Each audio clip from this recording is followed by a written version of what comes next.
Every one of the Torah portions that we read weekly has a name. And most people think, I didn't poll most people, but I assume that most people think that the names are taken from the opening word of a Torah portion. So let's take first Bereshis. The first Torah portion is named Bereshis, but that's the very first word.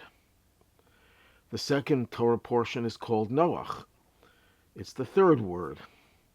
Eila Toldos Noach. These are the descendants or children of Noach. And so it goes throughout the whole Torah that it's one of the opening words. So the Rebbe proves that that's not the case. That it's not just an opening word. Because if it would be an opening word, it would be the first word all the time. But it's not the first word.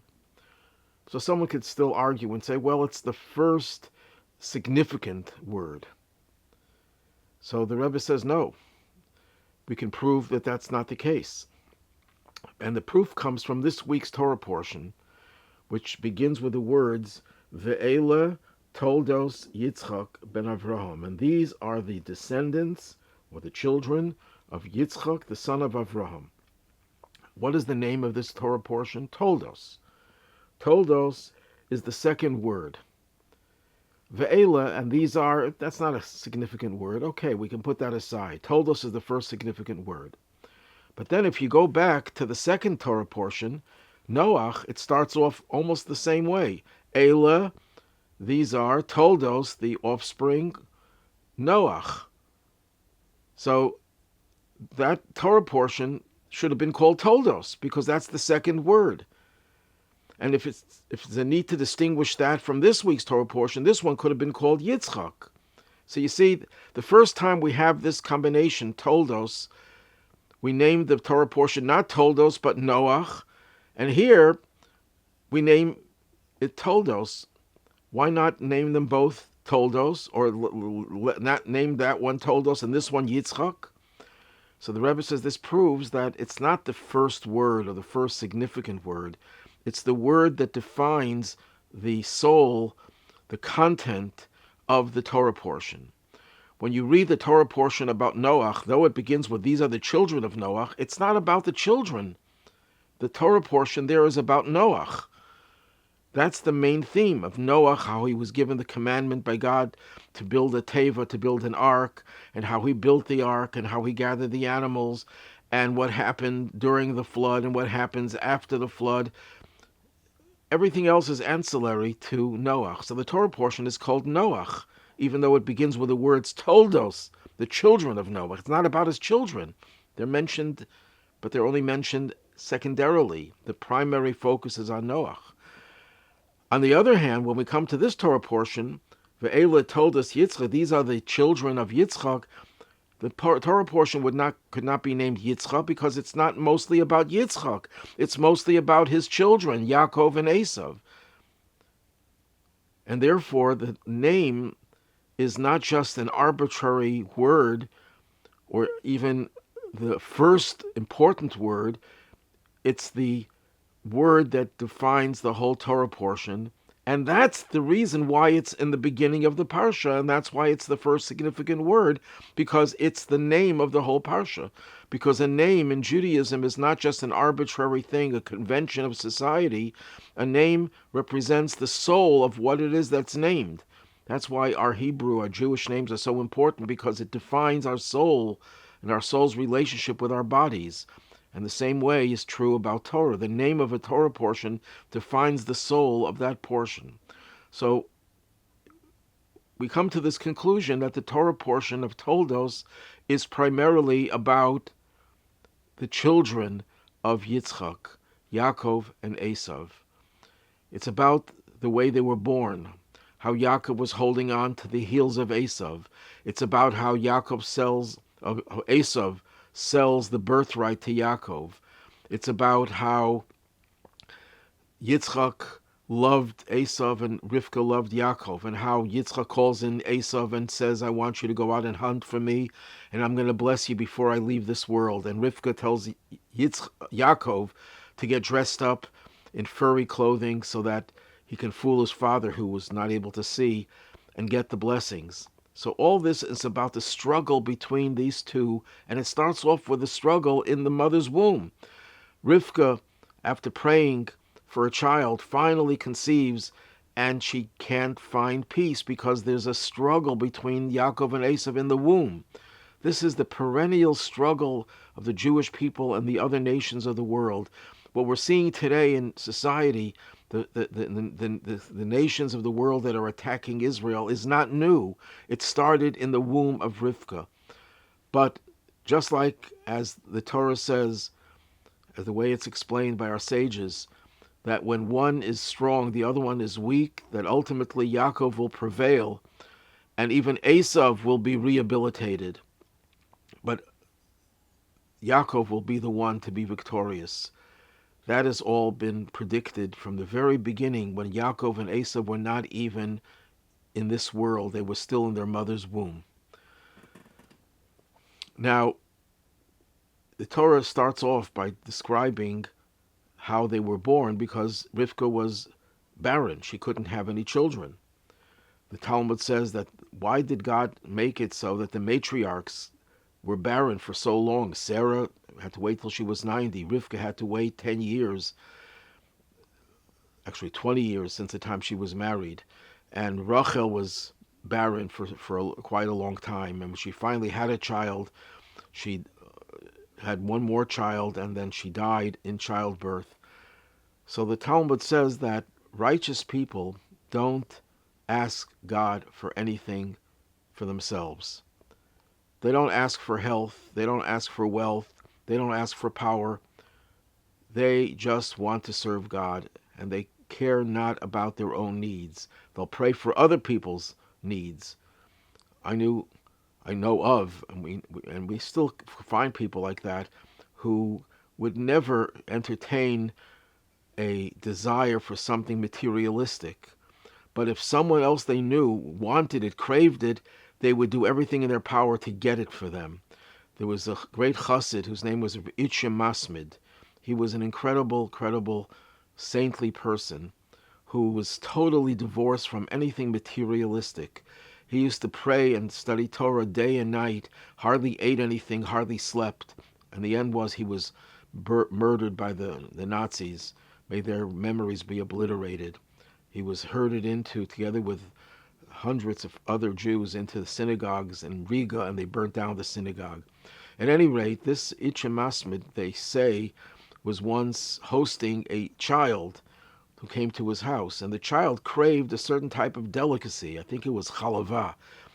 And he didn't have it in his house, obviously. He spent hours running around town looking for it for this child, to satisfy the craving of a little child. So here you see someone who is totally divorced from the material world, doesn't care about it, but cares about it for others. So a tzaddik would never really pray for anything. But God wants to hear the prayers of a tzaddik, of a righteous person. God wants and craves the sweet melody of the prayers of righteous people. That's something that is music to God's ear, as it were. God, of course, has no ears. But they're not going to pray. They're not going to ask God for anything. So what does God do? He makes them barren, because that's one thing that a mother, a potential mother, will pray for, because it's not a material thing.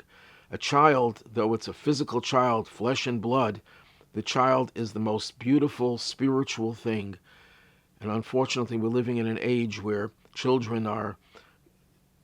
people choose not to have children, or to get rid of their children in one way or another. And that's very sad, because that's the most precious thing, that even people who will not ask for anything will ask for children, and God wants to hear their prayer. Anyway, getting back to the Torah portion, so they pray. Yitzchak and Rivka both pray for a child. And the Torah says that God responded to him, to Isaac, to Yitzchak. And Rashi points out and not to Rivka. Rivka's prayer didn't do it. It was Yitzchak's prayer that did it. And Rashi says the reason for that is you cannot compare the prayer of a tzaddik, a righteous person who's the son, the child of a righteous person, to someone who is righteous, but their parents are not righteous. In other words, Rivka did not come from a very good family. Her father and mother were not very righteous, to put it mildly. Whereas Yitzchak's parents, Avraham and Sarah, were righteous people. And there's a question over here, because on the other hand, who is really greater in righteousness, Rivka or Yitzchak? It seems from Rashi's own comment a little bit earlier that Rivka was greater than Isaac. Why? Precisely because she came from a family that was not righteous. That's why the Torah says that she was the daughter of Besuel from Padan Aram, the sister of Lavan. So Rashi says, don't we already know this? Why does the Torah have to repeat this? But it's to tell you her great praise, that she was a daughter of a wicked person, the sister of a wicked person. She came from a place filled with wicked people, and she did not learn from their deeds. So the Torah is going out of its way to tell you that Rivka was superior to Yitzchak in righteousness, and yet the Torah then says that God responded to his prayer and not to hers. So one way of explaining that is that when a person prays to God, there are two ways of praying. There's one way of praying is saying, God, I love you. Please give me a child. Give me something that I need. And whatever you decide, I'm fine with. That's one way of praying. Another way of praying is saying, God, you know what? Look what I did for you. Look how righteous I am. Look how special I am. You owe me something. Give me something, because you promised that good deeds will beget good results. Now, the tzaddik, the average tzaddik, does not really want to put himself in a position where God is rewarding him. So even though he could say to God, God, I did all these mitzvahs, I did all these great things, please reward me with the result that I'm looking for. But the tzaddikim don't do that. They don't demand things based on their own righteousness. They come to God and say, God, I'm not worthy, but you do it for me anyhow, because you're a God, a benevolent, compassionate God. As we say in our Slichos prayer, L'cha Hashem Hatzdaka, to you God is charity. You're the charitable one, because we don't deserve it, but you're good to us. You're compassionate. There's one exception to that a tzaddik will insist, not in his own merit, but in the merit of his parents. The tzaddik could say to God, God, I'm not worthy, but do it in the merit of my parents who were so righteous and so holy and so devoted to you. So I'm not asking you to do it for me. I don't deserve it personally, but do it for them. So when Yitzchak and Rivka are praying, Rivka couldn't say to God, God, do it for me, because righteous people never ask for favors for themselves based on their own merits and their own worthiness. So the only other thing she could say is, do it for the sake of my parents. But she couldn't say that because her parents were not righteous, to put it mildly. Yitzchak, on the other hand, though he would never put himself forward saying, I'm deserving, I'm worthy, I offered to become a sacrifice, he didn't say that. But he could say, do it in the merit of my parents. That's why God responded to his prayer, because his prayer was more persistent. What this tells us is that when we come to God in prayer, we come to God as a poor man, a poor person, begging and saying, we may not be deserving, but you have promised us, and therefore we're asking you to keep your promise. And the same thing is true with our requests for the coming of Mashiach, that we come to God and say, we may not be so deserving, but you promise that you will bring us the redemption. But the truth is that asking for Mashiach is a little different, because it's not just for us, it's for God. Because who is suffering in exile, our sages tell us, Imo anochi b'tzara, God is with us in our distress. God himself suffers, as it were, because we can't refer to God in physical terms, but God himself says that he suffers.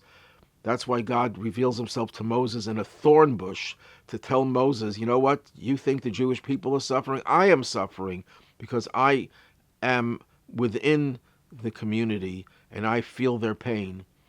And therefore, when we're asking for Mashiach, we're asking for redemption, we're asking not just for our sake and for the sake of everyone else in the world, we're asking for God's sake as well. In this case, we have a right to say, we have a right to demand it. Getting back to the Parsha,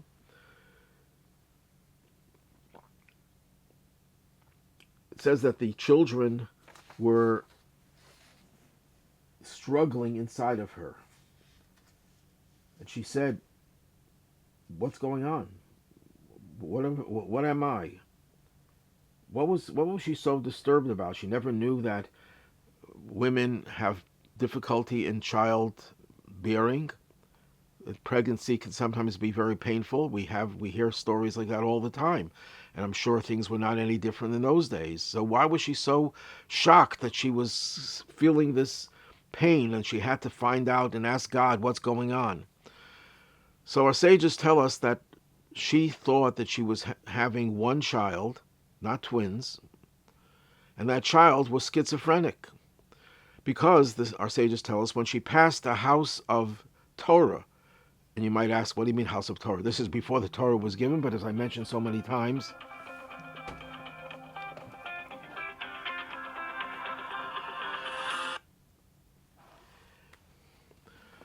as I mentioned in many classes, that our sages tell us that the Torah was revealed to Abraham, Isaac, and Jacob. They knew the Torah, and they kept the Torah to the extent that it was possible to keep the teachings of the Torah.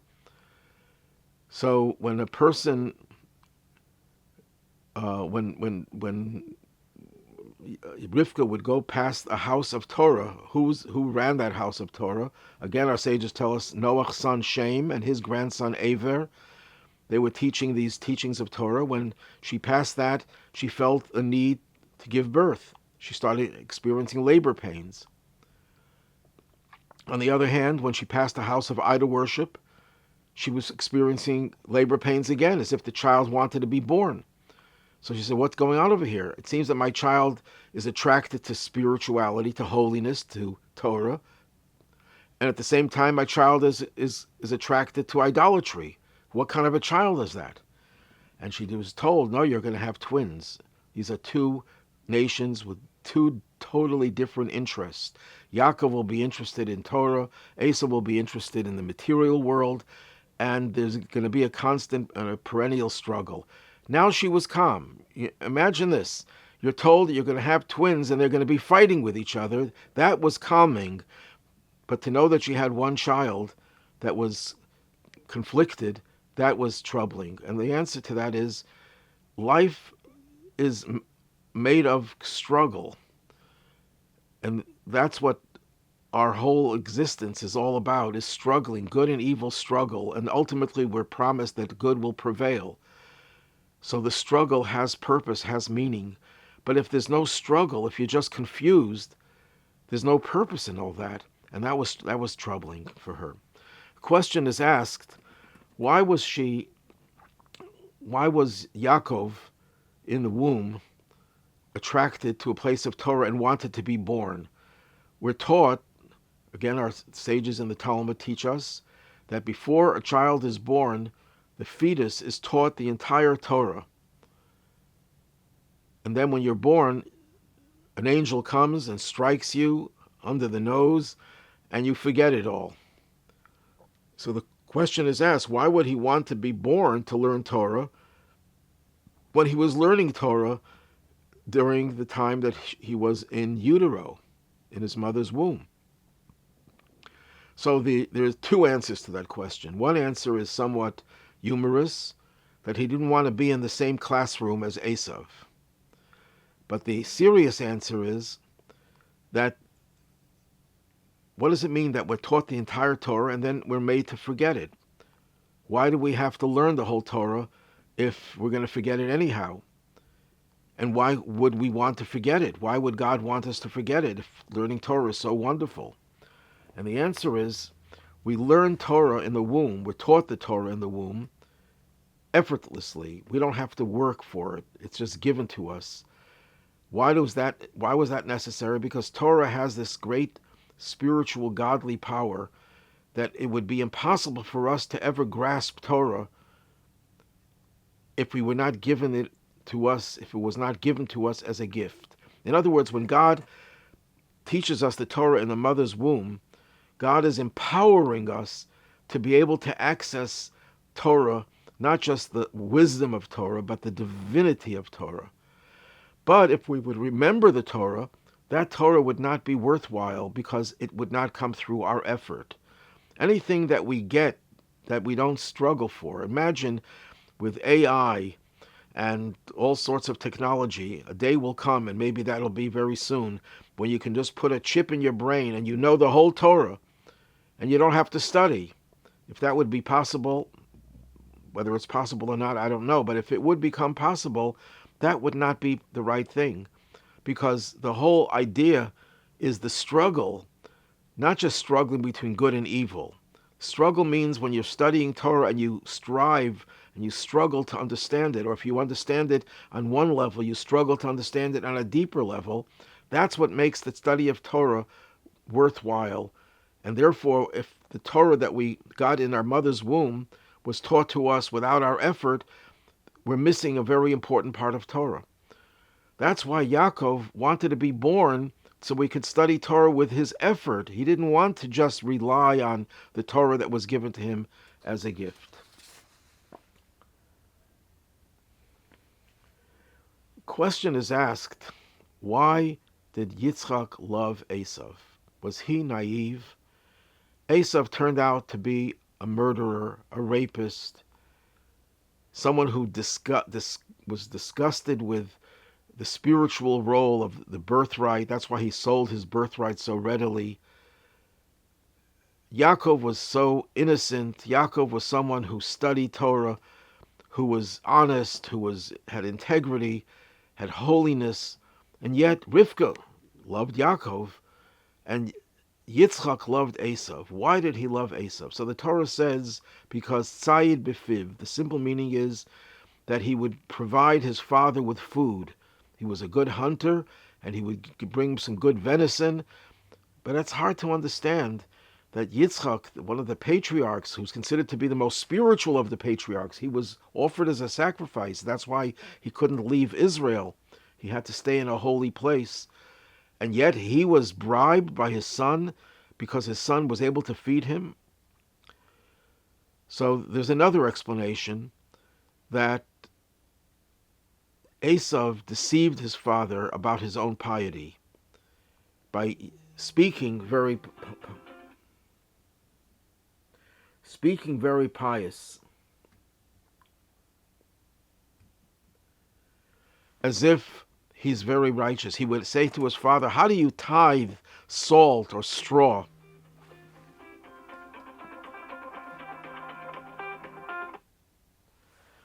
How do you tithe things that don't require tithing? So his father, wow, this man is so righteous. But there's a deeper explanation, that Esav's soul had in it sparks of holiness that later manifested themselves, these sparks, in the lives of some of the converts to Judaism, namely Rabbi Meir. Rabbi Meir, who was one of the greatest Torah sages, was a grandson of Nero, a descendant of Nero. I'm not sure if he was a grandson, but a descendant of Nero. Rabbi Akiva's father, and perhaps his mother as well, were converts. Rabbi Akiva was the greatest of the sages. Onkelos, the one who translated the Torah into Aramaic.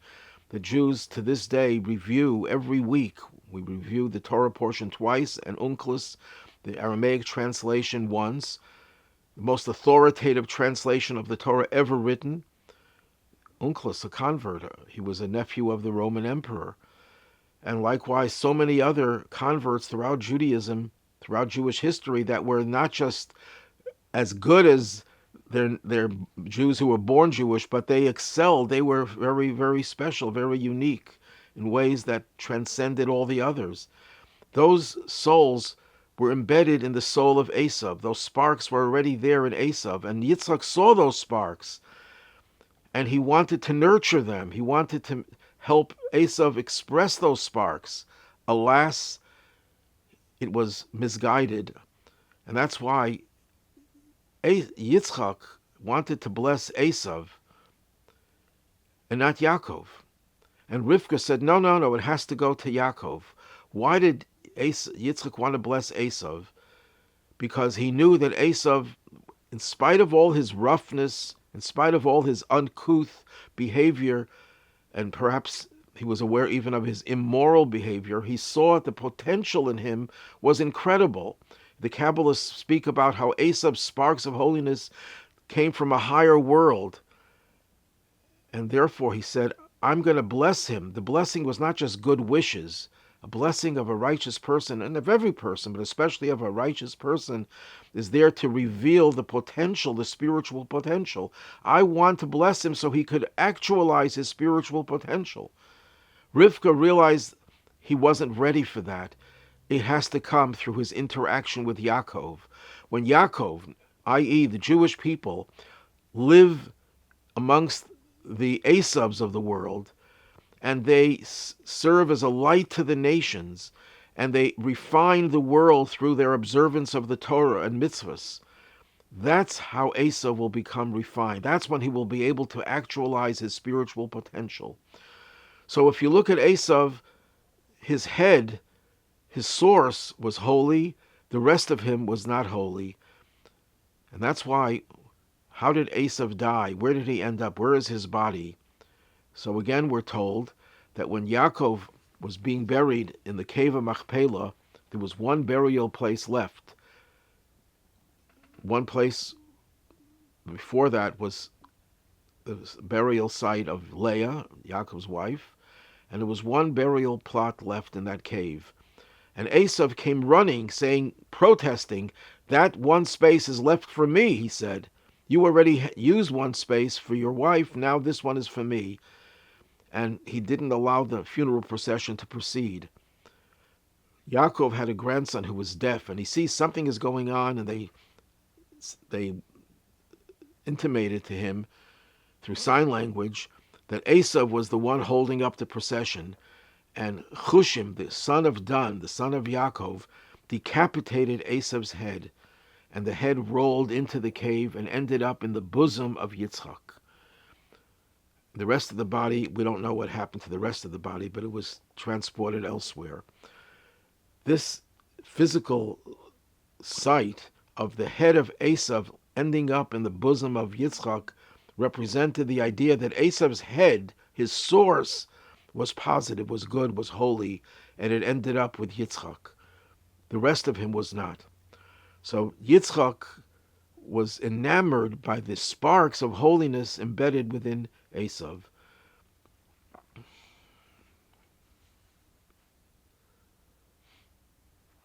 Now, Eisav comes from the field, and he's weary, and he tells Yaakov, dump some of this lentils that you prepared, dump it in me because I'm hungry, I'm going to die. And Yaakov says to him, will you sell me your birthright? And he says, who needs the birthright? And he sells it to him. And Yaakov says, can you swear that you're selling the birthright? And he says, sure, why not? I don't need it. And the Torah tells you that he ate, and he left, and he disgraced the birthright. What was going on over here? Some anti-Semites use this as proof that the Jewish people are cruel people, because Yaakov, his brother, is starving to death. He says, I'm dying. And he wouldn't sell him, he wouldn't give him the lentils without him selling the birthright. But of course they mistranslate, as they usually do, because Yaakov never said, I won't give you the lentils unless you sell me the birthright. He says, sell it to me as the day. As the day means as clear as the day. It should not be under duress. It's the opposite, really. Don't say that you sold the birthright because I wouldn't give you any food otherwise, that you were forced into it. I want you to do it of your own volition. You have to be totally willing. Do you really want to get rid of the birthright? And he says, yeah, I don't need it. Because Eisav knew that the birthright was a spiritual thing. It wasn't just inheriting the parent larger portion. It meant that you inherited the legacy, the mission of the parents. And he knew what the mission of Yitzchak was, what Avraham was, and he didn't want any part of that. But here, there's a much deeper insensitivity of Eisav. What was Yaakov doing cooking lentils? And why is it even important to note he was cooking lentils? It could have just said he was cooking something. And why would Yaakov be cooking? He became a chef all of a sudden. So we're told that that was the day that Avram passed away. Avram passed away at the age of 175. Not too bad, but he was supposed to actually live to the age of 180, as his son Yitzchak did. But God took off 5 years because God did not want Avram to see how his grandson Eisav turned out to be a ruthless criminal. That very day, Eisav committed some heinous crimes, murder among them. And what was Yaakov doing? Since his parents, his father, Yitzchak, was mourning the loss of his father, Abraham, it's customary to serve lentils to a mourner. And Rashi quotes that nowadays we serve eggs, because eggs are round like lentils. They have no opening, like a mourner who's in grief and can't speak. So he was preparing lentils because of the funeral of Abraham. And here, Eisav comes from this crime spree without any respect for his own grandfather and his own father, and is demanding to give him those lentils, which symbolize the grieving for the loss of such a holy person as Abraham. Just dump them down my throat. This was the ultimate disgrace, the ultimate insult to everything that was holy. And Eisav acknowledged that. I have nothing to do with you religious people, with you saintly people, with Yitzchak, with Avram. I only care about the physical world. So then why was he so upset later on when Yaakov appropriated the blessings, when Yaakov was really the firstborn, because he had purchased the right of the firstborn? Because Esau was of the impression that the firstborn privilege was only a spiritual privilege. But when it came to material things, he would still be the one to dominate and get all the material blessings, because he felt that this is a trade-off. You can't have both. You can't have your cake and eat it too. You can't have the spiritual privileges and also enjoy the material privileges. But as soon as he heard that Yitzchak gave his son Yaakov the material blessings, the dew of the heaven, the fat of the earth, he says, this is not something I never bargained for. I never intended the birthright to be sold under those conditions. And that's why he hated Yaakov. But the truth of the matter is that he was mistaken again. The blessings are not material blessings for a Jew. For a Jew, material blessings are a means to an end to be able to serve God. Why do we need to earn money? So we could support ourselves. Why do we have to support ourselves? So we can serve God, so we can study Torah, we can do a mitzvah. So the whole purpose of the physical world is really a mechanism to become more spiritual, to become closer to God. And therefore, we don't have material blessings. We have only spiritual blessings that manifest themselves in two ways. One way is the praying that we do, the study that we do, the mitzvahs that we do, and the other is everything else that we do to facilitate the spiritual objectives in the end. And that's why Rivka puts Yaakov in the clothing of Eisav. That's a metaphor. Of course, it meant literally. She did it so when Yitzchak touches Yaakov, he should feel the hair, which is why Esau's body was covered with a lot of hair.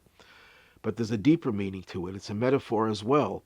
The metaphor is that the blessings that Jacob got, he got while he was dressed in the clothing of Eisav, which means a Jew can be involved in business. A Jew can be involved in the professions. He can be a doctor, a lawyer, an accountant. He can be a business person, totally involved in the physical world, in the mundane world.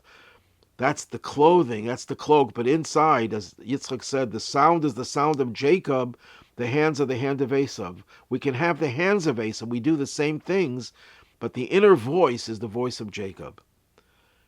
And that struggle between Yaakov and Eisav, again we're told, will come to an end when Mashiach comes, and that Eisav will be rehabilitated. Now there's a part of Eisav. Esav's grandson was Amalek. Amalek is the genocidal tribe that tried to destroy the Jewish people at the very Genesis.